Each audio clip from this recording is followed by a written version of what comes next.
அதிமுகவின் இரு அணிகளும் இணைவதற்கான முயற்சி எடுக்கப்பட்டு இத்தனை நாட்களாகியும் இதுவரை அதற்கான நடவடிக்கைகள் முழுமை பெற்ற பாடில்லை. அணிகளின் இணைப்பு குறித்த பேச்சுவார்த்தையில் தொடர்ந்து சிக்கல் நீடித்து வருகிறது.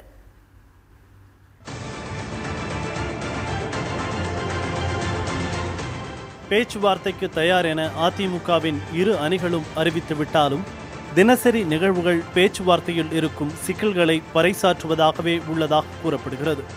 ஆனாலும் பேச்சுவார்த்தை பற்றி எடப்பாடி பழனிசாமி அணியினர் சாதகமாகவே பேசி வருகின்றனர். நான் திரும்ப சொல்வது, எங்கள் சார்பில் குழு அமைக்கப்பட்டுள்ளது. எனவே அந்த குழு பேச்சுவார்த்தைக்கு தயார் என்று சொல்லும்போது பேச்சுவார்த்தைக்கு வர ஏன் தயங்குகின்றார்கள்? இதை அவரிடத்தில் நீங்களே கேட்க வேண்டும்.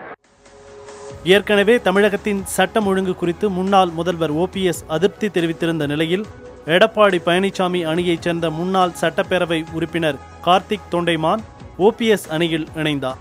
அவரை OPS அணியினர் உற்சாகமாக வரவேற்றனர்.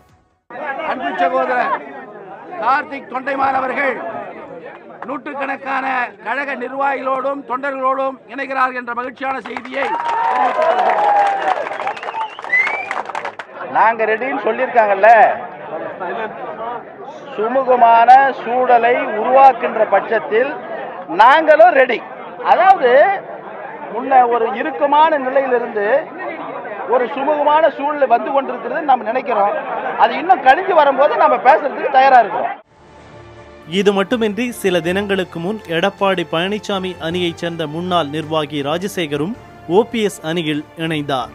இந்த சூழலில் எடப்பாடி பழனிசாமி அணியுடன் பேச்சுவார்த்தை நடத்த வேண்டாம் என்பது தொண்டர்களின் விருப்பம் என்று OPS அணியைச் சேர்ந்த MLA செம்மலையும் கூறியிருக்கிறார். இன்றைக்கு சேலம் ஒருங்கிணைந்த மாவட்டத்தின் சார்பிலே நடைபெற்ற ஆலோசனை கூட்டம் என்று கூட சொல்ல மாட்டேன், நிர்வாகிகளுடைய கருத்து கூட்டத்திலே அத்துணை நிர்வாகிகளும் ஒரே குரலில் இணைப்பு கூடாது என்ற கருத்தை வலியுறுத்தி சொல்லியிருக்கிறார்கள். எங்களுடைய கதவை திறந்து வெளிப்படையாக திறந்து வைத்து விட்டோம். ஆனால் அவர்களிடமிருந்து குதர்க்கமான பதில், இன்னும் சொல்ல போனால் குத்தலான கேலியாக, அதுவும் எங்களுடைய தலைவர் OPS அவர்களை கொச்சைப்படுத்துகிற வகையிலே அவர்கள் பேசுவதை எங்களாலே பொறுத்துக் கொள்ள முடியாது. மேலும் இரட்டை இலை சின்னம் மற்றும் அஇஅதிமுக என்ற பெயரை பயன்படுத்துவதற்கு உரிமை கோரி OPS அணியின் சார்பில் 2 தினங்களுக்கு முன் கூடுதல் பிரமாண பத்திரம் தேர்தல் ஆணையத்திடம் சமர்ப்பிக்கப்பட்டுள்ளது. EPS அணியின் சார்பில் விரைவில் பிரமாண பத்திரம் தாக்கல் செய்யப்பட இருக்கிறது.